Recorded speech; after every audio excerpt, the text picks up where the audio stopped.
La Corée du Nord est un pays, j'allais dire culte, parce que tout le monde s'y intéresse sans jamais le connaître. Et Gérard, c'est la même chose, tout le monde s'y intéresse, parce qu'il est très célèbre, mais sans jamais vraiment le connaître. C'est comme deux mégalithes que j'ai frottés l'un contre l'autre pour voir quelles étincelles ils allaient produire. Et j'ai pas été déçu du voyage.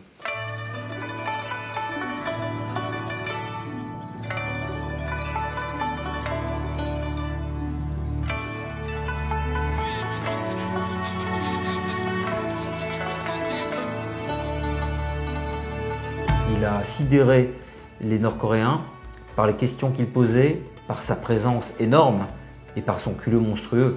Il ne s'excuse pas de vivre et il se comporte à Pyongyang comme on se comporterait à Châteauroux, c'est-à-dire il fait copain avec tout le monde, il fait rire tout le monde. Je rêverais de prendre la main d'une guide nord-coréenne. Personne ne les touche. Un guide m'a dit « Nous aimons beaucoup Monsieur Gérard parce qu'il dit ce qu'il pense » et elle m'a dit que c'était un typhon qui semait de la joie. Je pensais qu'ils allaient se fermer encore plus et en fait ils se sont ouverts.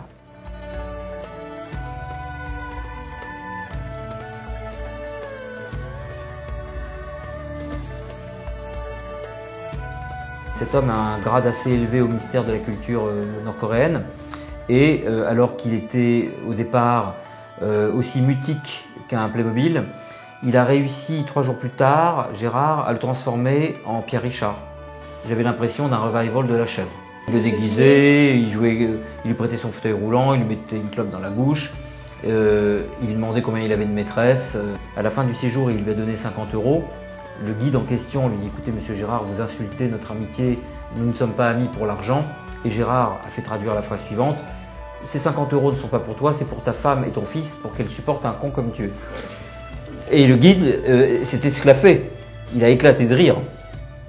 Les Nord-Coréens ont mis 2 jours et demi à comprendre la célébrité. Genre, ils savaient que c'était un acteur français connu. Ils m'avaient quand même demandé son CV avant qu'on parte, donc ils n'avaient pas pris conscience du phénomène. Et donc au bout d'un moment, ils se sont dit mais c'est pas possible, il doit vraiment être très important. Donc ils sont venus me voir en se présentant des excuses parce qu'ils avaient jugé qu'il n'avait pas reçu aussi bien qu'il l'aurait pu. Nous avons vu le grand leader Kim Jong-un à la tribune le jour de la célébration du 70e anniversaire.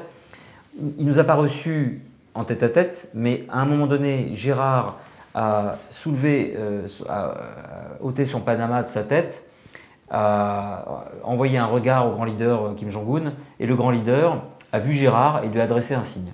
C'est quoi un signe de grand leader? C'était un signe très furtif qui voulait dire « J'ai bien noté que vous étiez là. Je prends note que je sais que vous êtes là et je vous vois ».